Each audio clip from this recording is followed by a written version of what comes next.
But good for those guys for getting together Yeah. and rocking it out and doing a tour. They're definitely two great rock bands and showing that rock is not dead. So it should be cool. You know, it's not cram into a stadium to see these guys. You know, it's a decent opportunity to see two up-and-coming bands, you know, relatively up close and rocking it out. Right, absolutely. And Mammoth WVH, believe it or not, this was a surprise move. They released a new live video for Don't Back Down, which surprised me because they already have a video for Don't Back Down. As we all know, that's the video that had Wolf in and out of 5150 Studio where they have all the different Wolves playing bass and guitar and singing this and that. So they did a whole video. Now, the interesting, Dave, this was clearly taped when they did that Jimmy Kimmel taping. Remember when Wolf went to Florida and we reported that he recorded a bunch of songs? This is apparently one of them. You can tell the lighting is different, the video walls are different, but it's definitely the same studio that he performed in. But this is cool. It's got some interesting lighting and angles and stuff like that. They are performing live. It's not the studio track. It's only live. But it was definitely multicam and from that Florida taping that he did a while back in the winter. But it should be out there on YouTube if you guys want to check it out. Don't Back Down Live. It's great either way, but just surprising. I thought he would pick another song to showcase at this point. Well, I guess he likes the song, and hey, you know, keep on plugging it while you can. Yep, absolutely. Also, Dave, wanted to let you know that Total Guitar came out with their 50 greatest guitar effect moments of all time. Van Halen made it on here 3 times. Number 1 at 25. Van Halen made it on for Cathedral for the effect delay. He says it has an organ-like feel from the 5th studio album Diver Down. Ed used a delay set to a single repeats around 370 milliseconds, turning his volume knob to swell in each hammer-on note and mimic the softer attack of other instruments. So that was obviously revolutionary. Then all the way up to number 3 with Van Halen with Eruption for effects on the flanger, the phaser, and delay. It's a gradual sweep that Ed made. The sound evolved with each repetition. From the start, you hear it almost clearly in the outro tapping section, and the filter effect is part of why many listeners were fooled into thinking they were hearing a synthesizer, but Ed favored the Phase 90 because it pushed the frequencies, providing a slight lift for the solos. And also came in at number 2, Dave, for Ain't Talking About Love, again for the effects of the flanger, the phaser, and the delay. Says that Ed's early board had the 3 effects, the MXR, the MX117, the flanger, the MXR Phase 90, and the Echoplex EP3 tape delay. And all 3 are essential to Ain't Talking About Love. You first hear the EP3 and the intro notes bounce off each other. The echo volume mix control was relatively low, making the repeats sound cleaner than the direct guitar, but not much quieter because of the amp compression. Ed kicked the flanger in and out just to emphasize the C, B, C single notes in the riff. And all the solos on Van Halen got a kick from the Phase 90, a phaser with 1 knob for rate. On Ain't Talking About Love, the phase solo is doubled with an electric sitar. And the Phase 90 sound is hard to replicate with other circuits. So,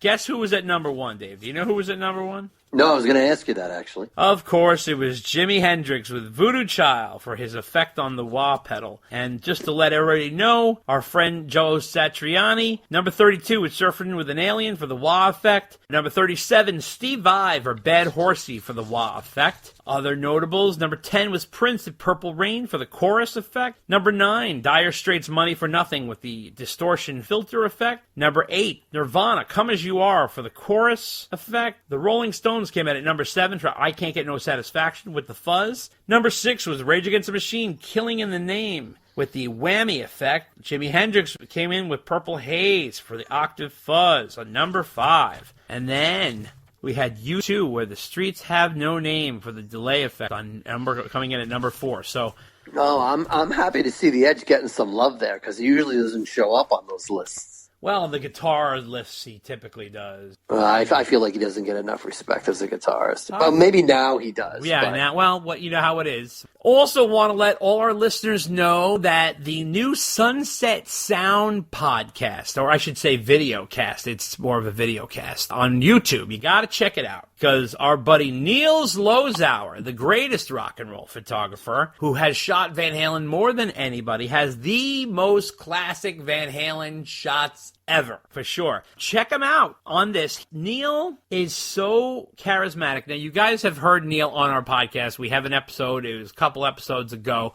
where we had Neil on there. He is so colorful. He's almost like a rock star in and of himself. He's that colorful, that guy. What I love about Neil is, or I should call him Slows. He likes to be called Slows. I love how he talks about himself in the third person. That is hysterical. Like, you know, he's always like, Slows, Slows. He calls himself Slows, which is hysterical. And he's got the coolest voice, and he's all gravelly, and he's got like this kind of cantankerous attitude. He's funny, and he's colorful. What a character this guy is. So you got to check him out. He talks about Van Halen, and his book, Ed Buys Lows, which is now his third Van Halen book. We've talked about this before in the past on Van Halen News. It sounds like it's going to be 6 months away at this point. Sounds like it's a ways away, but keep a lookout probably at the beginning of the year if they start putting pre-sales on. He didn't say that, but I have a feeling usually a couple months out they start doing pre-sales, but apparently it's going to be at the printer. It's supposed to be a big book too. It's going to be like $150, Dave. It's going to be very expensive. So keep that in mind. Niels Lozauer on Sunset Sound. Did you see that, Dave?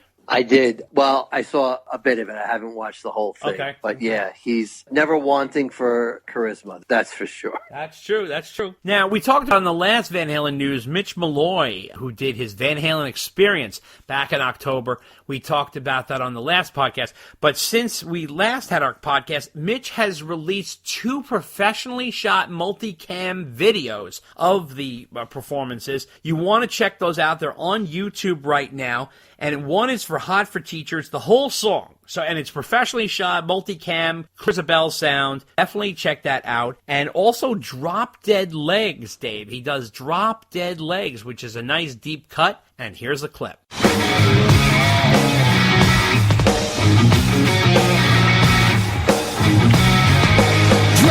dead legs, pretty smile, hurts my head, gives me wild, get that steam, joy and joy, makes me scream, I go, but the shite's on you, nothing else could ever do.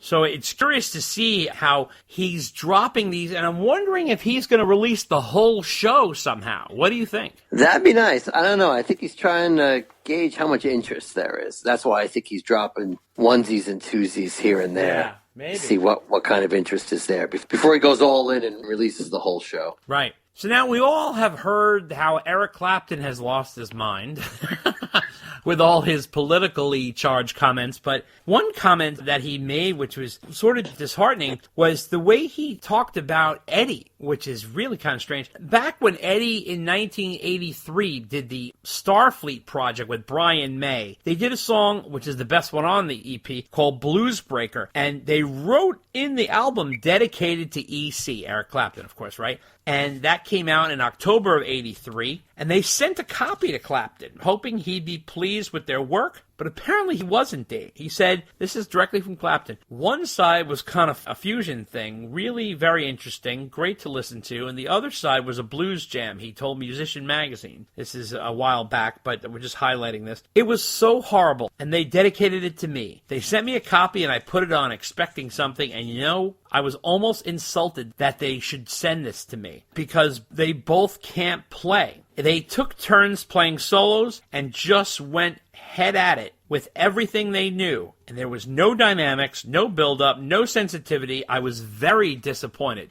Clapton criticized Van Halen for appearing to have learned the wrong lessons from him, specifically that he was paying homage to the previous generation of blues greats and laid no claim to having created the concepts behind what he performed. If he was that tuned into me and missed that point, then he missed the whole point. It's crazy for him to have learned that much from me. I mean, he could have just been aware of what I was doing and then, oh yeah, well, there's a bit like Buddy Guy or there's a bit like so-and-so. Put it all into perspective to get obsessive about one person. He felt like it was a little like overtaken by the way Eddie praised him all the time, but didn't realize, I guess, the lineage of the whole blues thing. I don't know. He was just like a little perturbed about it. So then when Eddie went to actually see Clapton in concert, he got to see him during the Derek and the Dominoes tour, and Eddie had told Guitar World back in 92, to be honest with you, I was expecting something more powerful. If I would have seen Cream, I probably would have been blown away, because that era Clapton is what I really love. The show was more of a Doobie Brothers kind of thing. There was like this tambourine and bongo player. The power wasn't there. And I tried to get backstage, but Eric had already left, but he did get to meet the tambourine player, he said. So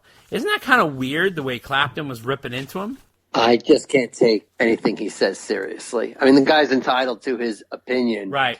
But I guess he just wasn't a fan of something that was named after what he did. He didn't hear it the way they heard it. So, like I said, guy's entitled to his opinion, but Clapton's doing his thing these days. Oh yeah.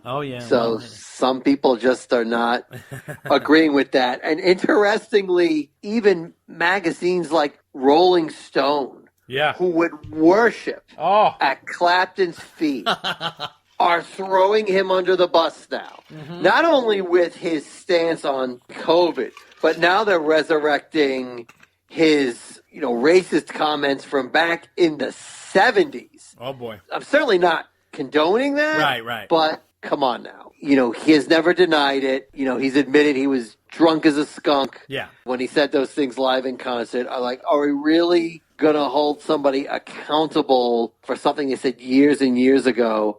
And by the way, before you start accusing Clapton of being a racist, just remember that he's like the hugest fan of blues music and plays with blues artists all the time. All of them. Obviously not just white guys, right? Oh, God. So, yeah. I mean, really, come on now. Eric, I love you as a guitar player. Take whatever position you want, man, but good luck to you. That's all I'm going to say. I also want to say that Valerie, who's very bold, by the way, Valerie Bertinelli, Ed's ex-wife, and obviously Wolf's mom, she texted, once a dick, always a dick, about Clapton recently, and I was like, whoa.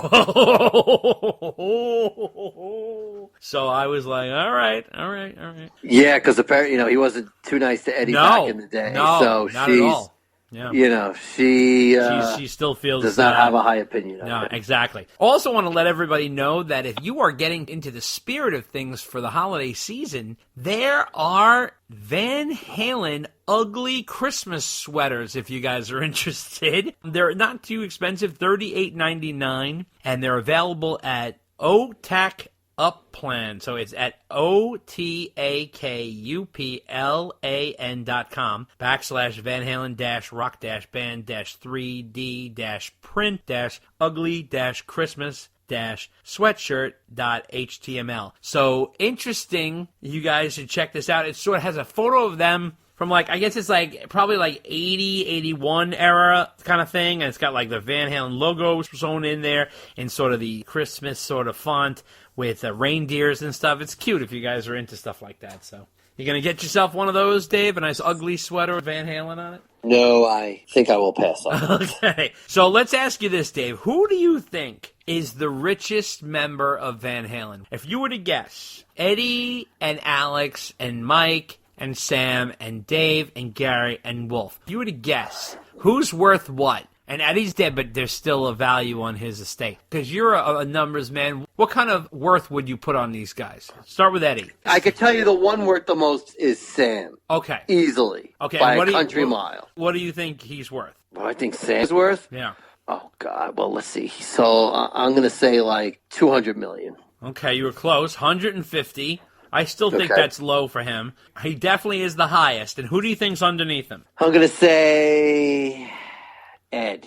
Okay, and where do you think Ed is at? 50. Oh, not even close. He's way more than that. 120. Oh, all right. 120. Good for his estate. Who do you think's under Ed? Dave. Not even close. It is Al, who's 110 million. Really? Unbelievable shocker right there.